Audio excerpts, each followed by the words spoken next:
about to get ugly. Come on, let's play ball.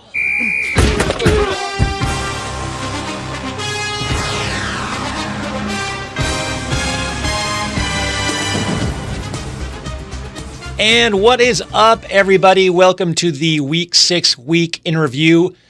As I'm sure you noticed, I didn't do a Week 5 review. I actually did it. The sound was horrible, so I did what any other hardworking person would have done in my position.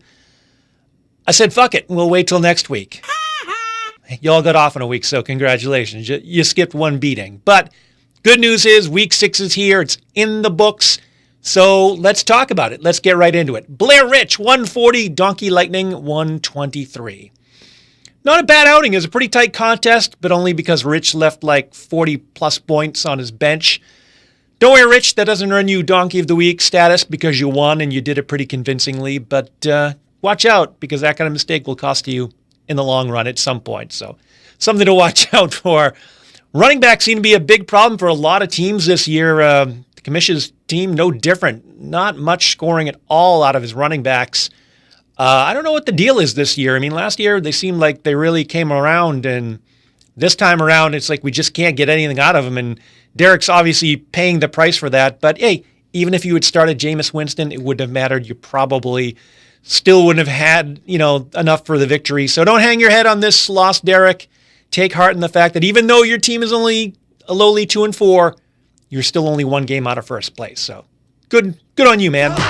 Mayhem 147, Flock 102. Man, I got to tread really lightly here because I don't even know how to approach this one. On the one hand, I want to congratulate Dave on getting his team rolling. They're scoring some points. He's, building his team back up. On the other hand, Mike, ouch. I mean, I feel horrible for you. No, I don't.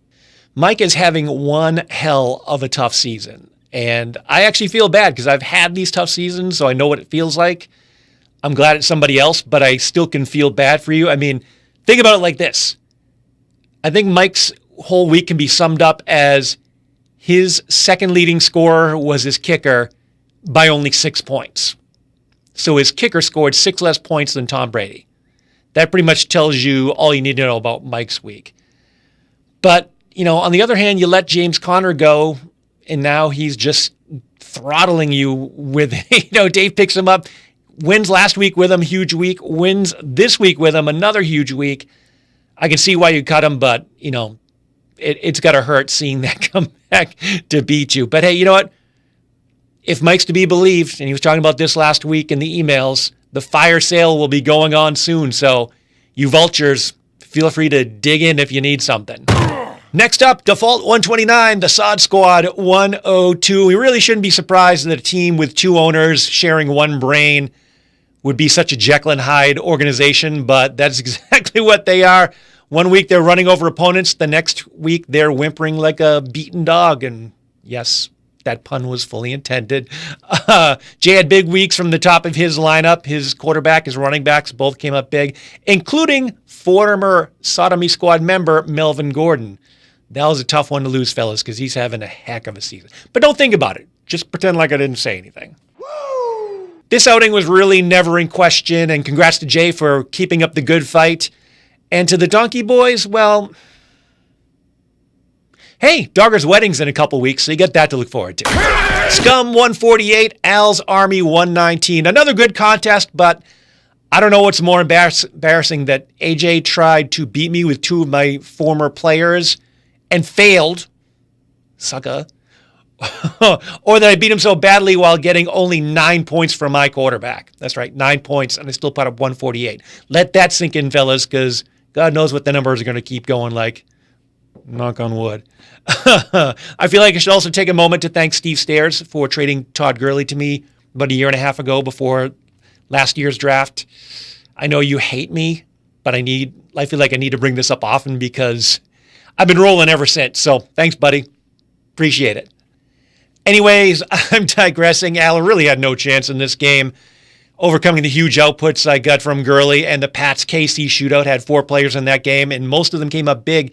Kelsey's the only guy who didn't even score a touchdown out of the 4, so big output for me. And even though that clown threw a beer in one of my players' faces, I'm okay because we still won and he scored 2 touchdowns. So I get the last laugh. And that's really what matters. Smokey 109, Revolution 77. Another one I want to tread lightly with. Not going to lie, this one was ugly with a capital UG.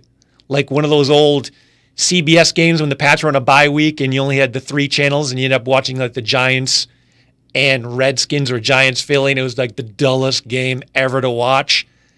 That's what this game kind of was like. You know, Steve's team is doing its best invisible man routine. I don't know what's going on there. You know, obviously tough with the bye week with Drew Brees and Kamara off, but that really put a dent in Steve's scoring. And luckily for Mitch, sometimes playing a guy in his down week is all you need because, you know, 109 is respectable, but it would have lost you a lot of games this week. But luckily, you just happen to be playing Steve, who was, you know, having a real bad week. So my condolences, buddy. You know, you'd probably be doing better if you had Gurley, but luckily you traded him to me. Not that I want to bring that up again. Whatever. And you know what time it is now?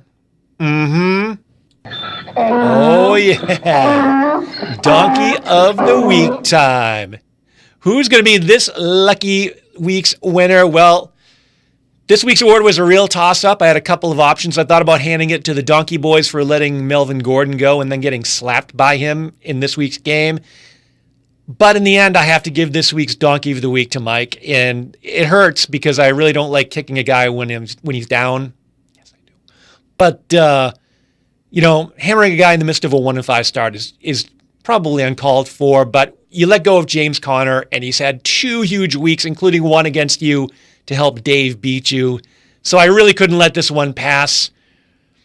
You know, I don't want to drag this out too long. So congrats to Mike for pulling in this honor, and just remember that I feel your pain. So that's it for this week's Week in Review. I hope you all enjoyed it. Hopefully it works this time around, because otherwise I'm just talking to myself, and, you know, now that I think about it, that's pretty much just the rest of my life anyway, so it wouldn't be much different. But you would miss out, so hopefully this is all going to work this week. Division Dose continues to be the class of the league, with none of our teams sitting any worse than 500 or better.